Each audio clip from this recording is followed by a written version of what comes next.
So here we have the charge control software.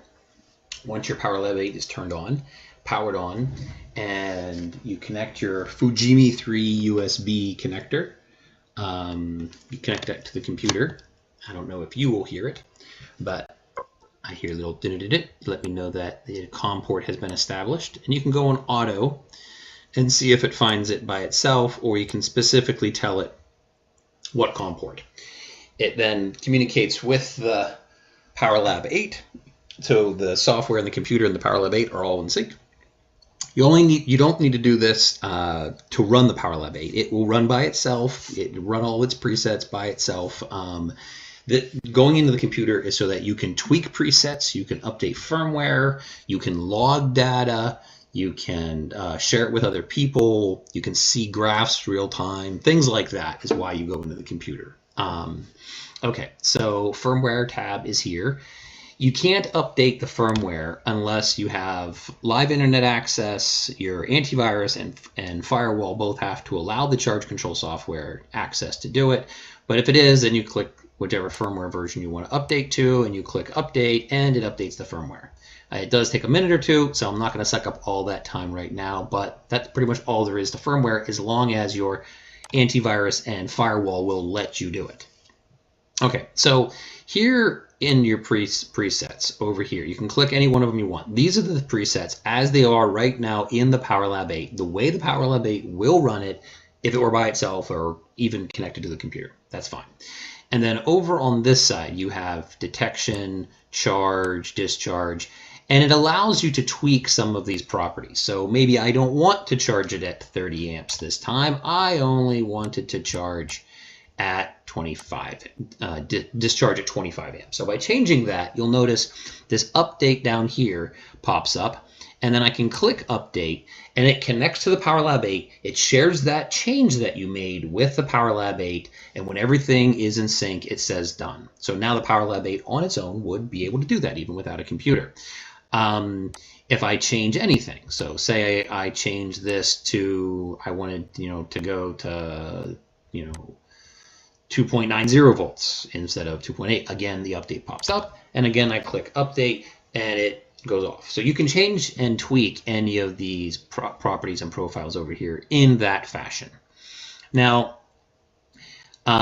if you want it, and over here there are 25 of these battery profiles presets that are already in the PL8. Now at the bottom though is this library presets. Presets are the defaults. They're like an archive of the way things used to be. So you can pick any one of those.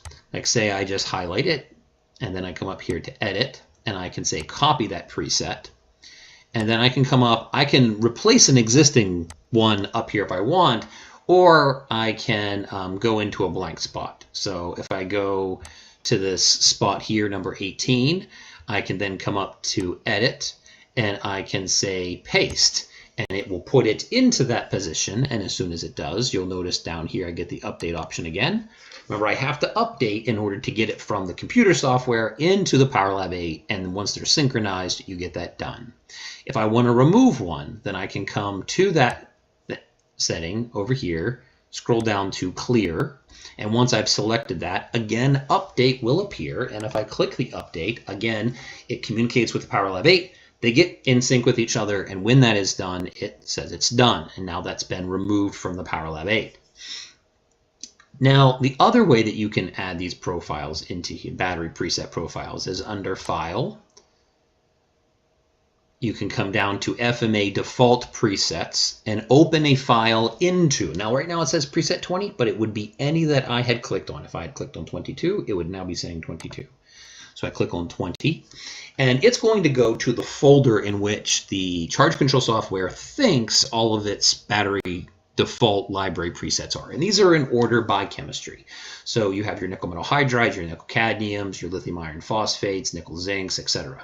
So you pick one of those profiles, and you go into that chemistry. These are all going to be PS8 extensions, and I click open, And it will then load it into that profile that I was just on and had highlighted. And it tells me that it loaded it.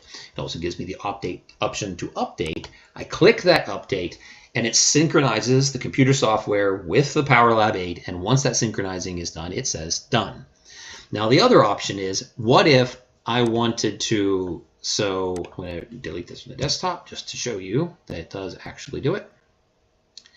So what if I wanted to share this profile with somebody else? We're in a group of people, we're trying to work together on some project or something.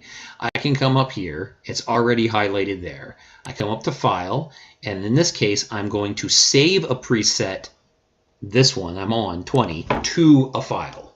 And once I save that, it's going to pull up a directory structure, and I can go anywhere I want. Right now it's set for the desktop, and this is the name, and I can change the name to anything I want, of course. It's going to be a PS8 extension, because that is the preset profile extension. I click Save, and then it saves it to the desktop. And you can see it appears here. Now, if somebody sent me one and I wanted to load it, it's the same process. I click on where I want to go. I could erase an existing one, or I go to a blank one.